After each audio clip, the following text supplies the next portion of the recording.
आदमी खुशी खुशी हाइबरनेशन पॉड में चढ़ गया, 90 साल की नींद लेने के लिए तैयार। लेकिन अंतरिक्ष में जहाज एक उल्कापिंड से टकरा गया, जिससे अंदर नुकसान हो गया। उसका पॉड खराब हो गया। उसने दरवाजा खोलने की कोशिश की, लेकिन वह फंसा हुआ था। जैसे ही उसकी उम्मीद टूटने लगी, दरवाजा अचानक खुल गया। वह कंट्रोल रूम गया और पृथ्वी को एक आपातकालीन संदेश भेजा, लेकिन जवाब आने में 55 साल लगने वाले थे। उसी दिन उसने बार में एक सर्वर को देखा, लेकिन वह तो बस एक रोबोट था। अगले दिन उसने रेस्टोरेंट में खाना ऑर्डर करने की कोशिश की, लेकिन ज्यादातर खाने के लिए विशेष अनुमति चाहिए थी। 1 साल बीत गया और वह और ज्यादा अकेला महसूस करने लगा। फिर एक दिन उसने अचानक देखा कि एक औरत एक हाइबरनेशन पॉड में थी। ये देखकर उसे नई उम्मीद मिली। उसने दाढ़ी बनाई, औजारों से उसका पॉड तोड़ा और जल्दी से वहाँ से निकल आया। बाद में वह जानबूझकर उससे टकराया, स्थिति समझाई और उसे उसके कमरे तक छोड़ आया। उसने रोबोट को सब कुछ बताया और उसे राज रखने को कहा। रोबोट ने हामी भर दी। जल्द ही औरत ने उससे बात करने की इच्छा जताई, क्योंकि उसे लिखने के लिए प्रेरणा चाहिए थी। उसने उसे जहाज की एंटरटेनमेंट सुविधाएं दिखाई। फिर उसने एक सफाई करने वाले रोबोट के जरिए उसे डेट पर बुलाने का संदेश भेजा। वे दोनों स्पेस सूट पहनकर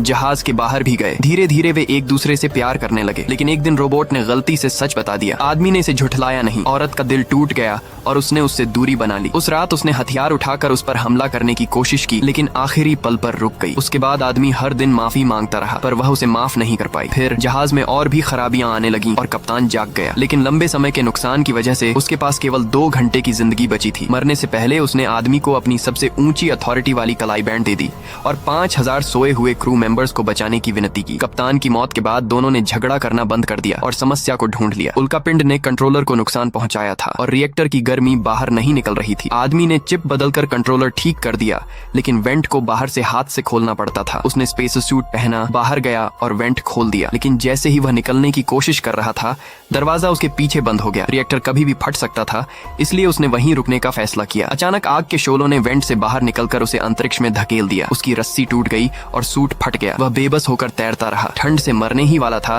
कि तभी औरत दूसरे स्पेस सूट में उसकी तरफ उड़कर आई। उसने टूटी हुई रस्सी पकड़कर उसे वापस खींच लिया। उसने उसे मेडिकल पॉड में डाल दिया और थोड़ी देर बाद वह होश में आ गया। बाद में उसे पता चला कि वह पॉड किसी को हाइबरनेशन में डाल सकता है, लेकिन केवल एक व्यक्ति को। वह चाहता था कि औरत उसका इस्तेमाल करे, लेकिन उसने इनकार कर दिया। दोनों ने मिलकर जहाज पर ही जिंदगी बिताने का फैसला किया। 88 साल बाद जहाज आखिरकार मंजिल तक पहुंच गया। हाइबरनेशन पॉड में सोए सभी लोग जाग गए और जहाज एक खूबसूरत दुनिया में बदल चुका था।